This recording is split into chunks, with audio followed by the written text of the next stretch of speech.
如今亚速钢铁厂的战事已经结束，纵观俄军在此使用的武器，最令人心悸的既不是 FAB5000炸弹，也不是 2S4 郁金香迫击炮，而是白磷弹或者 9M22C 燃烧弹。5月15日，俄军在撤离亚速钢铁厂的平民之后，对钢铁厂内的乌克兰守军发起了攻击。按照视频显示，妥妥的燃烧武器。乌克兰对此说法是白磷弹，俄罗斯则表示只是带有铝热剂的 9M22C 燃烧弹。白磷弹是什么？与 9M22C 燃烧弹又有什么区别？为何俄军向外表示用的是 9M22C 燃烧弹呢？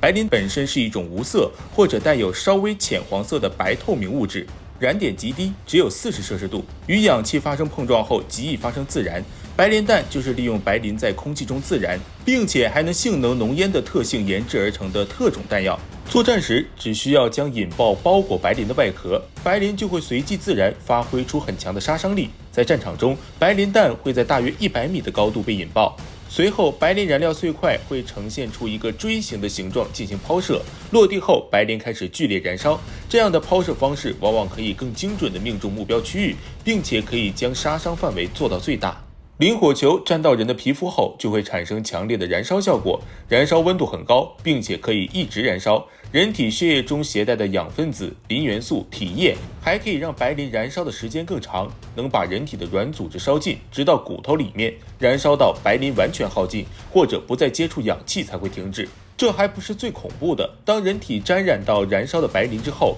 就算用水浇也无济于事，白磷不溶于水，用水只能暂时压制白磷燃烧，一旦离开水，白磷又会继续燃烧下去，疼痛度不减。为了避免长期剧痛，最佳的办法就是用刀清除燃烧的部位。如果是在战场上，全身都沾染了，那基本上就没救了。白磷除了燃烧之外，还带有剧毒，对人体的危害极大。适量吸入或者烧伤就会引起中毒反应，对人体的眼、鼻刺激极大。持续吸入这些有毒气体会损伤循环系统，就算是没被烧死，在封闭空间内也可能会被毒烟送走。可以说，白磷弹经济实惠，效果又十分明显。以美军的 M4A4 白磷航弹为例，其弹药结构相当简单，仅有弹壳、引信、抛射药和大量的白磷，内部几乎95%以上都是作为燃烧弹所需的燃料，投出去不会浪费任何东西。值得一提的是，白磷弹不仅可以攻击陆上目标，海上的船舰也可以用白磷弹攻击。当然，白磷弹也不是没有缺点，它的爆炸速度有点慢。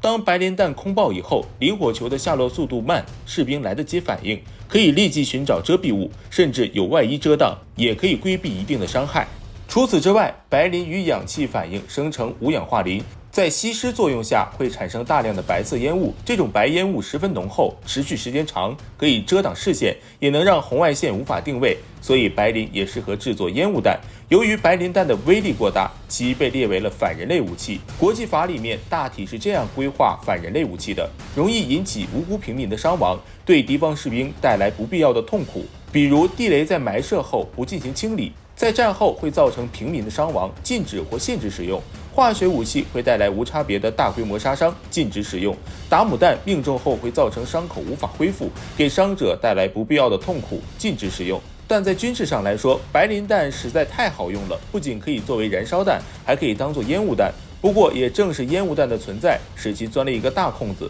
当年联合国常规武器公约议定书原文是：以下弹种不属于燃烧弹，可能具有偶然燃烧效应的弹药，如发光体、示踪剂、烟雾或信号系统，再将渗透、爆炸或碎裂效果与额外的燃烧效果结合起来，才可以燃烧的弹药。而白磷没有直接被点燃，不属于凝固汽油弹一样的燃烧弹，因此议定书中仅禁止了直接点燃杀人的燃烧弹，例如凝固汽油弹，而没有禁止白磷弹。所以说，白磷弹被公约禁止的武器就有点不专业。另外，大多数国家使用白磷弹时是按照照明弹和烟雾弹名义使用的，本身不违反任何国际条例。使用白磷弹只能在道德上谴责，法律上根本没办法。加上还有一些国家没有签署协议，导致白磷弹依然在战场上被大量使用。二战时期，美国使用白磷弹在太平洋诸岛攻势中抗衡日本，对日本太平洋的军队造成了极大的损失。在诺曼底登陆战役中，作为进攻方的美军的营级80毫米迫击炮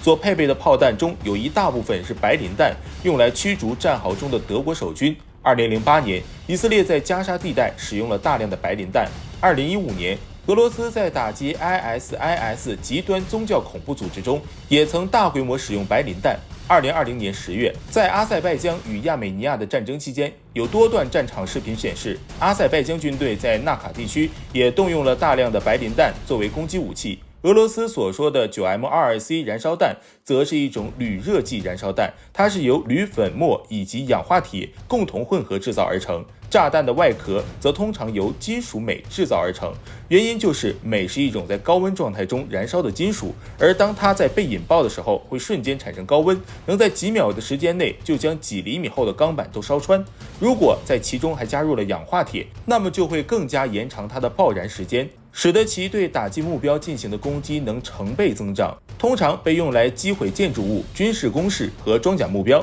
因为它在爆炸的时候不仅能有高温热流，还会有很多的碎片产生，这样一来就会对四周造成无区别杀伤。9M22C 燃烧弹通常由 BM21 冰雹122毫米多管火箭炮发射，当然也可以由 BM21的衍生品来发射。BM21火箭炮是苏联50-60年代的产物，并于1963年开始服役。它属于师一级的火箭炮，绰号冰雹，同为燃烧武器。二者到底有什么区别？从威力上看，9M22C 燃烧弹所产生的高温达到2500摄氏度，而白磷弹为1000摄氏度，前者甚至可以烧穿50毫米厚的钢板，非常适合在亚速钢铁厂大量钢结构的建筑物中使用。俄军使用这种武器的主要目的是消灭躲藏在钢铁厂地表的乌军有生力量，瓦解其地上攻势。在道德层面上讲，白磷弹不太适用于战场，不是威力不行，而是会受到谴责。虽然狮子多了不愁，但总归还有一定的影响。这也许就是俄罗斯一直表示自己使用的是燃烧弹。除了这二者，还有一种被国际组织明确禁用的燃烧弹——凝固汽油弹。它是一种威力更大、杀伤面积更为广泛的一种燃烧武器。这种燃烧武器的原理很简单，就是装着凝固汽油的炸弹，被称为凝固汽油弹。这种凝固汽油弹还添加了一些活泼的碱性金属，与水产生反应，生成氢气，让凝固汽油弹在水中也能够燃烧，让敌人无处可躲。这种炸弹在爆炸时能够瞬间产生高温火焰，发出1000摄氏度左右的高温，并向四处溅射，可以长时间粘附在其他物体上进行燃烧。这种燃烧武器通常是由飞机进行投掷，可以大范围的攻击地面部队，而且在燃烧的时候会急速的消耗附近空气中的氧气，从而产生大量的一氧化碳，对周围的有生力量造成窒息，产生2次杀伤。好了，这期视频到这里就结束了。各位朋友还知道哪些被国际禁用的武器？欢迎在视频下方留言评论，下期见。